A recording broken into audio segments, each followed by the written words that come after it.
Children, सबसे पहले तो आप सभी बच्चे रोज़ की तरह अपना अटेंडेंस बना लें और इसे बनाने का प्रोसेस आप सभी बच्चों को पता है। बस इसी प्रोसेस के अकॉर्डिंग अटेंडेंस बनाइए, फिर हम लोग आज की पढ़ाई शुरू करेंगे।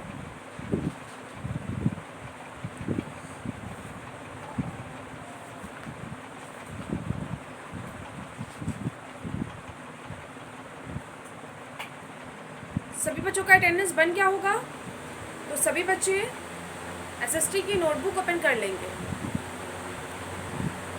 नोटबुक में आज हम लोग लॉन्ग आंसर करेंगे, तो इसीलिए सभी बच्चे नोटबुक ओपन कर लें। लेकिन लिखाने से पहले मैं आप सभी बच्चों को जो बातें रोज़ बोलती हूँ उन बातों को फिर से रिपीट कर दूँ।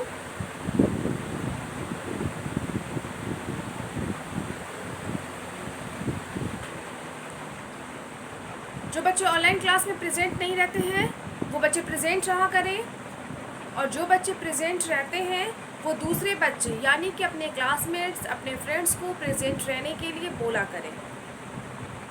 और प्रेजेंट रहने का मतलब है कि आपकी क्लास की वीडियो जितनी देर की होती है उतना पूरा देर तक आपको वीडियो देखना है, और वीडियो के दौरान आपके टीचर्स आपको जो भी बोलते हैं वो सारे काम आपको करने हैं। ओके? और जिन बच्चों के पास अपनी किताबें नहीं हैं वो बच्चे अपनी किताबें ख़रीदवा लें, क्योंकि आप बेहतर समझ रहे हैं कि बिना किताब के हमारी लर्निंग बहुत मुश्किल है और मुश्किल से हो रही है, इसलिए इन बातों पे ध्यान दें। और आप सभी बच्चे जानते हैं कि आजकल आप लोग 2 बार अटेंडेंस बनाते हो। फर्स्ट जो आपने अभी बनाया, और सेकंड का जब मैं क्लास को एंड करूंगी और एंड करने से पहले मैं गुड हैबिट टिप देती हूँ, तो उस समय आपको बनाना होता है। मतलब आप पहले अटेंडेंस बनाते हो, फिर मैं गुड हैबिट टिप देती हूँ, फिर मैं क्लास को स्टॉप करती हूँ। ओके? तो सेकंड टाइम हम कब बनाते हैं? तो गुड हैबिट टिप से पहले, तो हमारा 2 बार अटेंडेंस बन जाता है। तो सभी बच्चे 2 बार अटेंडेंस बनाया करें। ओके? फर्स्ट तो बनाते हैं, सेकेंड टाइम भी अटेंडेंस बनाया करें। चलिए हम अपनी पढ़ाई शुरू करते हैं। तो सभी को मैंने कहा था कि नोटबुक ओपन कर लेंगे एसएसटी का। नोटबुक ओपन करने के बाद आपको ये देखना है कि जो बच्चों ने, जिनके पास बुक है तो उन बच्चों ने शॉर्ट आंसर लिखा था नोटबुक में, और जिनके पास बुक नहीं थी तो उन्होंने ऑब्जेक्टिव लिखा था, क्वेश्चन नंबर ए और क्वेश्चन नंबर बी।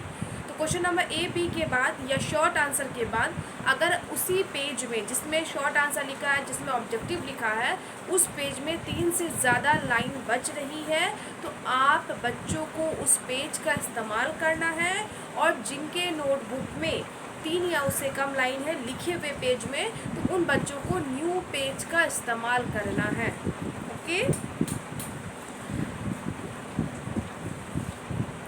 और हाफ पेज वाले बच्चे कैसे लिखेंगे? तो जो भी चीज़ लिखा हुआ है उसके नीचे स्केल की हेल्प से लाइन खींच देंगे। उसके बाद एक लाइन में डेट, चैप्टर रिमेंबर, दूसरे लाइन में हेडिंग और तीसरे लाइन से लिखना शुरू कर देंगे। और न्यू पेज वाले बच्चे क्या करेंगे? तो डेट, चैप्टर रिमेंबर को नोटबुक में सबसे ऊपर फर्स्ट लाइन में हेडिंग और सेकंड लाइन से लिखना शुरू कर देंगे। क्लियर? तो चलिए हम लिखना शुरू करते हैं।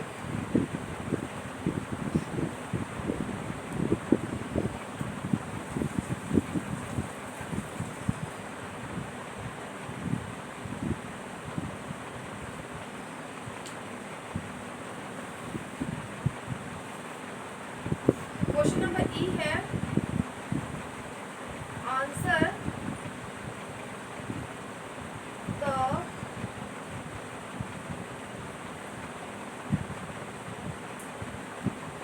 Following questions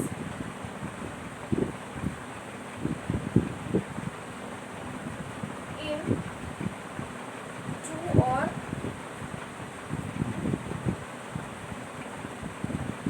3 lines. बोला है answer the flowing questions in 2 और 3 लाइन्स। इन प्रश्नों का उत्तर हमें 2 या 3 लाइन में यानी कि सेंटेंस में देना है। तो चलिए पहला क्वेश्चन लिखती हूँ, फिर उसका आंसर लिखती हूँ। क्वेश्चन है राइट एनी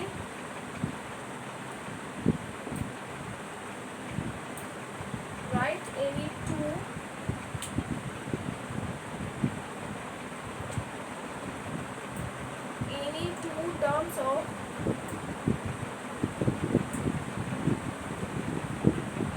मैनर्स।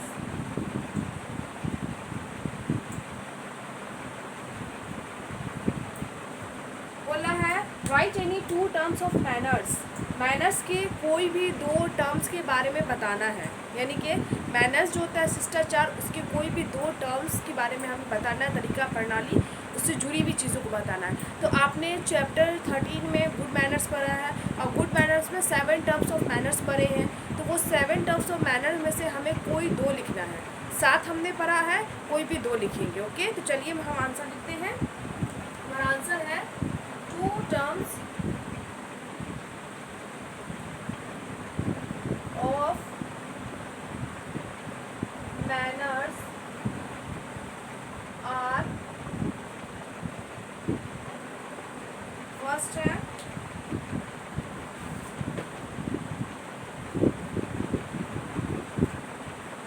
से thank you, say thank you when someone gives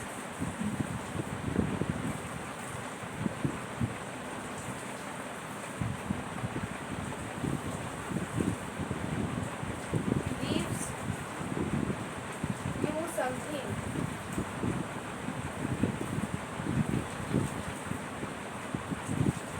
okay, second है,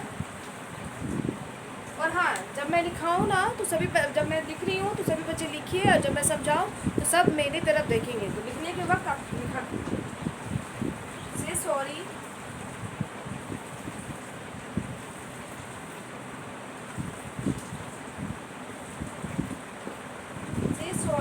when you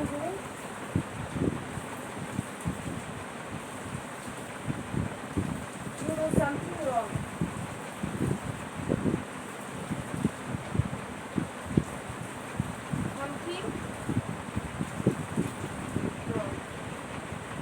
ओके, तो ये क्वेश्चन था। क्या क्वेश्चन था? Right any two terms of manners. Manners के कोई भी दो टर्म्स के बारे में हमें लिखना था। तो हमने आंसर लिखा 2 टर्म्स ऑफ मैनर्स आर। दो मैनर के जो टर्म्स हैं वो हैं कौन कौन? फर्स्ट हम देखिए, मैं रोमन नंबर में 1 2 लिखी हुई हूँ। ये भी 1 होता है, ये भी 1 होता है। रोमन नंबर का ये 1 होता है, यहाँ पर 2। मतलब इसका ये ऑप्शन है। 2 बता रहा था तो 2। से thank you when someone gives you something. हमें शुक्रिया कहना चाहिए, धन्यवाद कहना चाहिए जब कोई इंसान हमें कुछ देता है। तो पहला ये टर्म हो गया। दूसरा टर्म है say sorry when you do something wrong. और जब हमसे कोई गलती हो जाए, कोई गलत काम हो जाए, तो हमें सॉरी बोलना चाहिए, माफ़ी मांग लेना चाहिए, क्षमा याचना करना चाहिए। ओके, और हाँ बच्चे ध्यान देंगे, थैंक का टी कैपिटल, यू का वाई कैपिटल। ओके, उसी तरीके से सॉरी का एस कैपिटल, और थैंक यू यहाँ भी कॉमा, यहाँ भी कॉमा, सॉरी भी यहाँ भी कॉमा, यहाँ भी कॉमा। मतलब हमें ये शब्द बोलना है। जैसे कॉमा से घेर दिया, मतलब वो इंडिकेट कर रहा है कि हमें वो शब्द उस समय बोलना है जब ऐसी परिस्थिति आए कि कोई हमें कुछ दे तो हमें थैंक यू बोलना चाहिए, और हमसे कोई गलती हो जाए तो हमें सॉरी बोल देना चाहिए। आप इसके अलावा भी 7 टर्म में से कोई भी दूसरा टर्म लिखना चाहते हैं, मतलब आप थैंक यू वाला नहीं लिखना चाहते, सॉरी वाला नहीं लिखना चाहते, आपको वेलकम वाला लिखना है, एक्सक्यूज़ मी वाला लिखना है, प्लीज़ लिखना है, गुड मॉर्निंग वाला लिखना है, गुड नाइट वाला लिखना है, तो जो भी आपको लिखना है आप लिख सकते हैं। मैंने ये मोस्ट इम्पॉर्टेंट था। मतलब हम लोग ज़्यादातर थैंक यू का इस्तेमाल करते हैं, तो हमने थैंक यू लिख दिया, और ज़्यादातर सॉरी करें। सॉरी इसलिए कि हमसे गलती हो ही जाती है। आप छोटे बच्चे हैं, है ना, अपना समझ है, और आपको इतनी समझ नहीं हो पाती है कि आप क्या करो तो सही है, क्या करो तो गलत है। तो उस कंडीशन में आप सॉरी का इस्तेमाल बहुत बार करते हो ना। छोटे बच्चे अक्सर अपने फ्रेंड्स में लड़ाई हो जाती है छोटी छोटी बातों पे, तो वो कभी एक दूसरे से बात नहीं करते, बोलते मैं कटती हूँ तुमसे। तो फिर जब बात करने का दिल करता है तो सॉरी बोल देते हैं। इस तरीके से होता है ना। तो थैंक यू, सॉरी, ये 2 वर्ड का इस्तेमाल हम बहुत बार करते हैं, और अपने जीवन में एक दिन में तो हम बहुत बार करते हैं। और जब एक दिन में बहुत बार इसका यूज़ करते हैं तो सोचिए हम जीवन में कितनी बार बोलते हैं। इसीलिए थैंक यू और सॉरी जो कि कॉमन टर्म्स है, जो कि हम इस्तेमाल करते ही करते, इसीलिए मैंने इसका लिखाया। ओके, तो अब बोर्ड पे स्पेस बिल्कुल नहीं है, तो क्वेश्चन नंबर 2 लिखने के लिए मुझे इसमें वाइप करना पड़ेगा। ओके, तो एक बार फिर से पढ़ के बता दूं। फर्स्ट क्वेश्चन है right any 2 terms of manners. Manners के 2 टर्म्स के बारे में हमें बताना, कोई भी 2। तो हमने आंसर लिखा 2 terms of manners are. First है say thank you when someone gives you something. Second है say sorry when you do something wrong. हमें शुक्रिया कहना चाहिए जब कोई इंसान हमें कुछ देता है और हमसे कुछ गलती हो जाए तो हमें सॉरी बोल देना चाहिए। और हाँ, सभी बच्चे एक बात का ध्यान देंगे, जैसे 2 टर्म्स ऑफ मैनर्स आर, यहाँ पे जगह है, मैंने यहाँ से लिखा, नहीं लिखा ना, फिर इसको नेक्स्ट लाइन से लिखा, मतलब उसके बाद वाले लाइन पे। तो उसके बाद इसमें भी है say thank you when someone gives you something, something के बाद कितना सारा जगह है, मैंने यहाँ पे लिखा, नहीं लिखा। दूसरे पॉइंट के लिए मैंने फिर नेक्स्ट लाइन का इस्तेमाल किया। तो आप बच्चे भी सेम इसी तरीके से लिखेंगे, मतलब अगर आपका एक लाइन में नहीं अटता 2 लाइन में, 2 टर्म्स ऑफ मैनर्स 2 लाइन में अटता है तो 2 लाइन में लिखिए, और लाइन में अटने के बाद अगर सेकंड लाइन में जगह बच रही है आर्ट के बाद तो भी वहाँ से नहीं लिखिए, फिर इस पॉइंट को नेक्स्ट लाइन में लिखिए। उसी तरीके से थैंक यू, जैसे मेरा 2 लाइन में अटा, अगर आपका 2 या 3 लाइन में अटता है नोटबुक में तो आप लिखिए, और तीसरी लाइन या दूसरे लाइन में समथिंग के बाद जगह बच भी रही है, आप वहाँ पे दूसरा पॉइंट लिखिए, फिर उसके लिए नेक्स्ट लाइन का इस्तेमाल कीजिए। ओके, तो जैसे मैं लिखी हूँ सेम, मतलब जगह बच रहा है तो भी मैंने लिखी हूँ, ये तरीका है लिखने का। अगर हम किसी भी चीज़ को अगर इंडिकेट करते हैं, जैसे इस टाइप का क्वेश्चन आता है कि right any 2 terms of manners, right 2 good habits, right 2 good manners, इस तरीके से अगर रहता है तो हम फर्स्ट सेकंड थर्ड करके लिखते हैं। अगर जितना भी पूछता है 2 3 4 5 तो हम ऐसे ही लिखते हैं, जगह बचता भी तो भी नहीं, फर्स्ट का एक साथ, सेकंड का एक साथ, थर्ड का एक साथ, फोर्थ का एक साथ, इस तरीके से हमें लिखना होता है। ये लिखने का तरीका है। तो सभी बच्चे जैसे मैं लिखी हूँ सेम वैसे लिखिए, मतलब 2 लाइन या 3 लाइन, नोटबुक थोड़ा छोटा होता है बोर्ड से, थोड़ा क्या काफ़ी छोटा होता है, तो उसमें 3 लाइन में अट सकता है, तो 3 लाइन में भी अटे या 2 लाइन में भी जिनका अट रहा है, अटने के बाद अगर जगह बच भी रही है दूसरी या तीसरी लाइन में तो हमें दूसरा पॉइंट उसी लाइन में नहीं लिखना है, फिर नेक्स्ट लाइन यानी कि दूसरे लाइन का हमें इस्तेमाल करना है। ओके, तो सभी बच्चे इसी तरीके से लिखेंगे। अब मैं से वाइप कर रही हूँ, फिर नेक्स्ट क्वेश्चन हम लिखेंगे।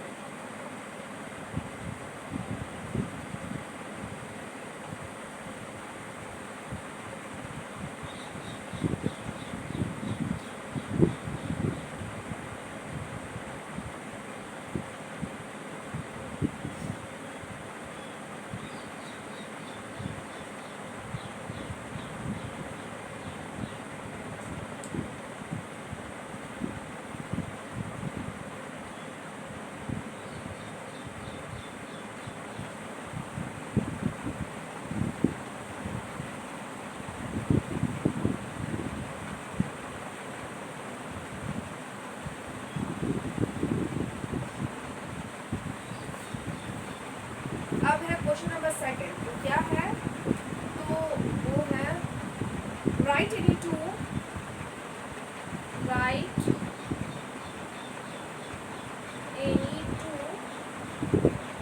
Good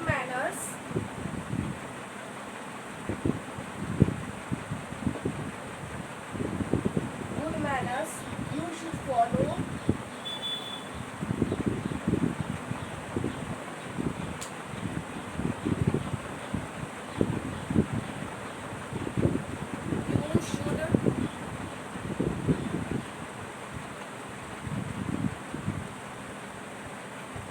in school.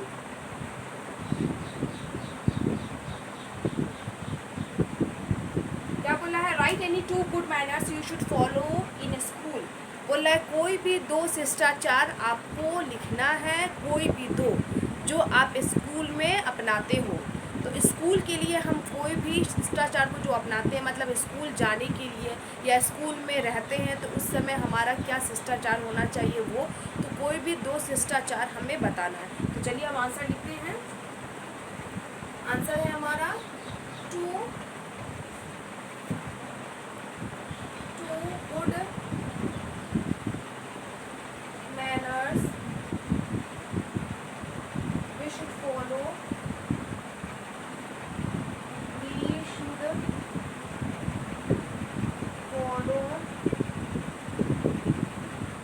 in school are, first है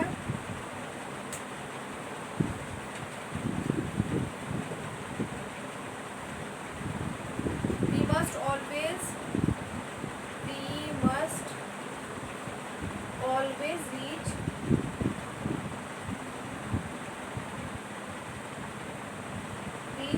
school on time.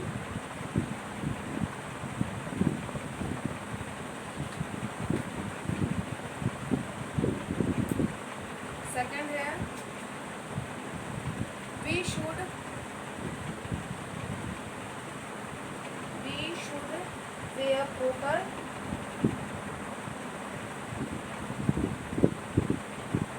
Where uniform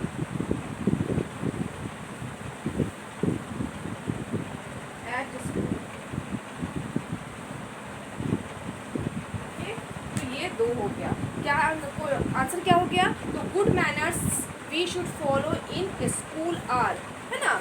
to good manners we should follow in school are, मतलब जो दो अच्छी शिष्टाचार है जो हम स्कूल में अपनाते हैं वो हैं, फर्स्ट है we must always reach school on time, हम सभी को स्कूल हमेशा समय पर ही आना चाहिए। मतलब स्कूल का जो समय बना हुआ है, जिस समय में बोला जाता है स्टूडेंट लोग को कि स्कूल में आ जाना है, तो मतलब आ जाना है। ओके, देर नहीं करनी है, मतलब असेंबली से पहले हमें आ जाना है। ओके, सेकंड है we should wear proper uniform at school, और स्कूल आने के लिए हमारा जो यूनिफॉर्म है, मतलब स्कूल का जो ड्रेस है, वर्दी है, वो प्रॉपर वे में होना चाहिए, ठीक होना चाहिए। मतलब हमारा टाई बेल्ट, अगर बॉयज़ लोग हैं तो मैं बॉयज़ लोग की बात करूँ तो shirt pant tie belt shoes and socks ये एकदम कंप्लीट होना चाहिए। गर्ल्स लोग हैं तो गर्ल्स लोग शर्ट और स्कर्ट पहनती है, उसके बाद टाई बेल्ट उनको भी होता है, शूज़ और सॉक्स वैसे ही होता है तो वो पहने।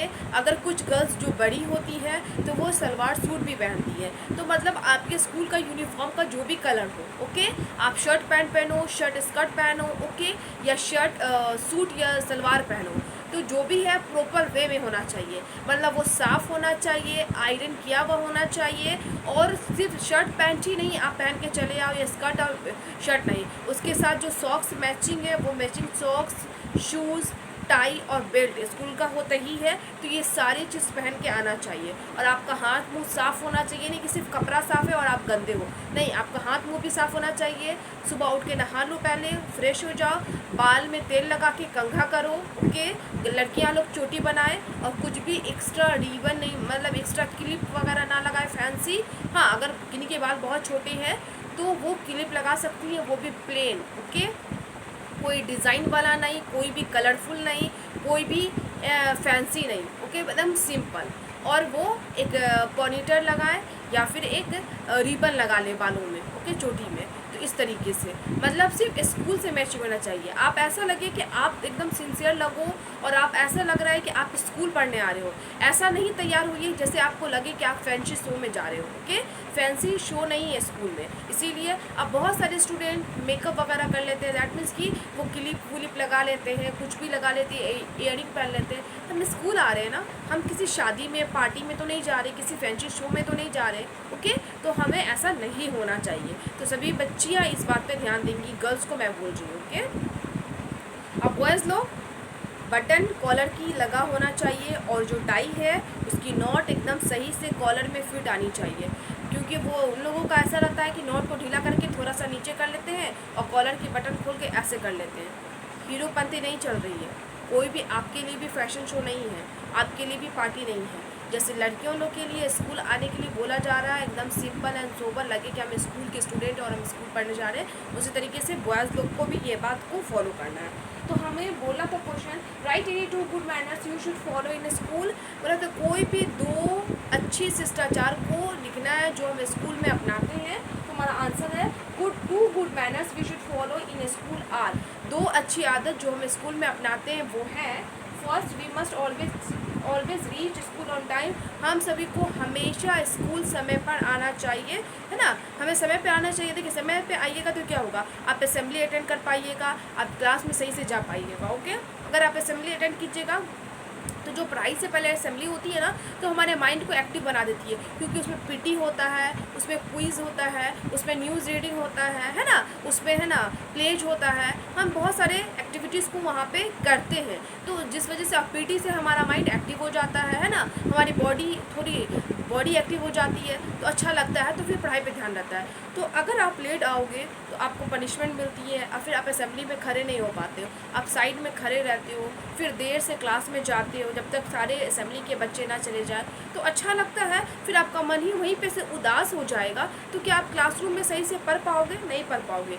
इसीलिए हमें स्कूल समय पे आना चाहिए और हमें असेंबली करने के बाद क्लास में जाना चाहिए, है ना। जिस वजह से असेंबली करने के बाद हम क्लास में जाते हैं तो एक्टिव रहते हैं, लेकिन वहीं पे अगर असेंबली में बच्चे रहते हैं और जो बच्चे लेट आते हैं उनको साइड में खड़ा कर दिया जाता है ना, तो वो खड़े होकर देखते हैं तो उनका माइंड थोड़ा अजीब हो जाता होगा, उन्हें खुद में ख़राब लगता होगा। तो जब हम अंदर से उदास हो जाएंगे तो क्या हमें कोई भी काम में मन लगेगा? कोई भी काम में, चाहे वो खेल क्यों ना हो, किसी में हमें मन नहीं लगेगा। ओके। और दूसरा पॉइंट है we should wear proper uniform at school, और स्कूल के लिए हमारा यूनिफॉर्म एकदम प्रॉपर होना चाहिए, ठीक होना चाहिए। ओके, तो ये था। फिर से एक बार पढ़ दूँ। 2 good manners we should follow in school are: first, we must always reach school on time; second, we should wear proper uniform at school. Okay, आपको पहला क्वेश्चन मैंने जैसे लिखाया था 2 टर्म्स ऑफ मैनर्स, तो जिस तरीके से आर के बाद जगह थी वहाँ पे मैंने नहीं लिखा। फिर फर्स्ट पॉइंट के लिए मैंने नेक्स्ट लाइन का इस्तेमाल किया, और इसी में भी फर्स्ट पॉइंट भी मेरा 2 लाइन में हटा। जैसे टाइम के बाद फुल स्टॉप है, फिर यहाँ पे खाली जगह भी है तो मैंने नहीं लिखा। फिर नेक्स्ट पॉइंट के लिए यानी कि सेकंड पॉइंट के लिए मैंने फिर नेक्स्ट लाइन का इस्तेमाल किया। तो आप भी इस क्वेश्चन का भी आंसर सेम उसी तरीके से देंगे, मतलब कि अगर पहला आप आंसर लिखेंगे, पहला हेडिंग लिखेंगे 2 good manners we should follow in school, तो ये 2 लाइन बटेगा। अगर आर के बाद जगह भी बच रही है तो वहाँ पे नहीं लिखना है, फिर पहला पॉइंट को दूसरे लाइन में लिखना है, और उस लाइन में उस पॉइंट को लिखने के लिए भी 2 या 3 लाइन का इस्तेमाल होता है, तो लिखिए। अगर जगह बचती है दूसरी या तीसरी लाइन में तो दूसरा पॉइंट को नहीं लिखना है, फिर उसके लिए दूसरे लाइन का इस्तेमाल करना है। इस तरीके से आपको लिखना है। तो आपका जो क्वेश्चन था ना, यानी कि लॉन्ग आंसर में वो 2 ही क्वेश्चन था, ओके, जो कि हमने कंप्लीट किया। तो सभी बच्चे इसे ज़रूर अच्छे से याद कर लेंगे। ओके, तो आपका होमवर्क क्या हो जाएगा? Remember question number E of chapter 13 का क्वेश्चन नंबर ई आपको याद करना है। और बुक वाले बच्चे बुक ओपन करिए, पेज नंबर 77 ओपन हो गई है। यहाँ पे देखिए कुछ क्वेश्चन है, हॉट्स क्वेश्चन है ना, क्वेश्चन नंबर ई के नीचे हॉट्स क्वेश्चन है। तो क्या है मैं समझा दे रही हूँ, आप बताइएगा, और मैं तो फिर हुई नेक्स्ट क्लास में इसका आंसर दिखाने के लिए। तो हॉट्स क्वेश्चन है, रिया स्नीज्ड इन द स्कूल। रिया को स्कूल में छींक आ गई। She can't remember which term she has to say. तो उसे याद ही नहीं है कि वो कौन सा टर्म का इस्तेमाल करेगी, यानी कि कौन सा टर्म बोलेगी। Can you help her find the right word? तो क्या आप उसकी मदद कर सकते हो इसमें से सही शब्द को ढूंढने में? मतलब जब हमें छींक आए, हमें स्नीज हो, तो हमें क्या कहना चाहिए? तो फिलहाल तो अभी रिया को छींक आई है, तो हमें उसको हेल्प करनी है कि इन सारे शब्दों में से उसे क्या बोलना चाहिए। तो क्या क्या है? तो सॉरी है, एक्सक्यूज़ मी है, गुड मॉर्निंग है, यहाँ पे प्लीज़ है, थैंक यू है और वेलकम है। तो इन 6 शब्द में से उसे क्या बोलना चाहिए? यस। तो जब हमें छींकते हैं तो हमें क्या बोलना चाहिए? तो आप ढूंढिए, बताइए, उसके बाद मैं नेक्स्ट क्लास में इसका आंसर करा दूँगी। अब एक क्रिएटिव स्किल्स में क्या है? Observe the pictures given below. यहाँ पे देखना है, इस पिक्चर को एब्जॉर्ब करना है, मतलब ध्यान से देखना है, इस पर गौर करना है। Right the appropriate terms of manners in the blank space. तो आपको ओके, तो इस ब्लैंक स्पेस में, ये खाली जगह में आपको सही और उस पिक्चर से जुड़ा हुआ क्या लिखना है? टर्म्स, मैनर के टर्म बताने हैं। तो फर्स्ट में क्या हो रहा है? एक छोटा बच्चा है, ये इस इंसान से कुछ पूछ रहा है, ओके, और ये इंसान क्या कर रहे हैं? तो न्यूज़पेपर पढ़ रहे हैं। कहाँ पढ़ रहे हैं? तो देखिएगा, ये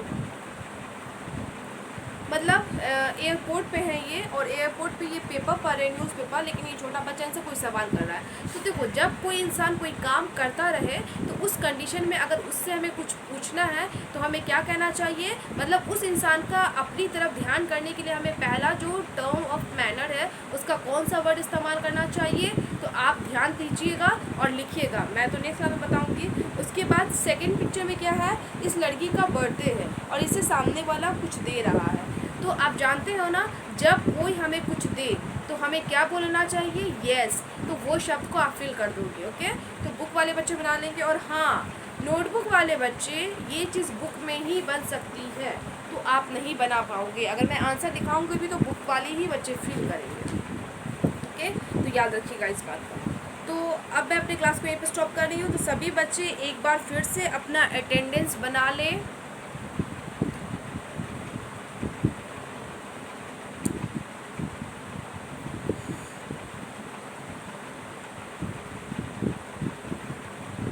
बच्चों का अटेंडेंस बन गया होगा।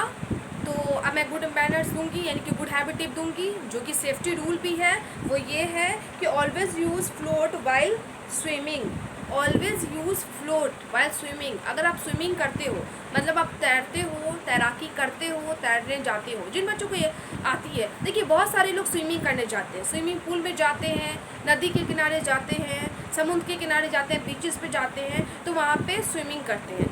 तो अगर आप स्विमिंग करते हो तो आप छोटे बच्चे को ख़ास के लिए ये गुड हैबिट टिप है कि अगर आप स्विमिंग करने जाते हो तो स्विमिंग के दौरान आपको फ्लोट यूज़ करना है। फ्लोट का क्या मतलब, वो जो रबर का जो पाइप आता है ना, राउंड जैसा, जो जस्ट लाइक दिखने में एकदम टायर लगता है, तो उसका इस्तेमाल करना। क्यों? क्योंकि वो जो होता है उसमें हवा भरी होती है, और अगर उसको हम अपने पहन लेते हैं और पानी में जाते हैं तो हम डूबने से बच जाते हैं, क्योंकि वो जो चीज़ है वो पानी के अंदर नहीं जा पाता है। रबर जैसा जो राउंड टायर होता है वो नहीं जा पाता पानी के अंदर, तो वो पानी के अंदर नहीं जाएगा तो हमें वो बचाए रखेगा। इसीलिए अपने आधे शरीर में उसे पहन लेना चाहिए।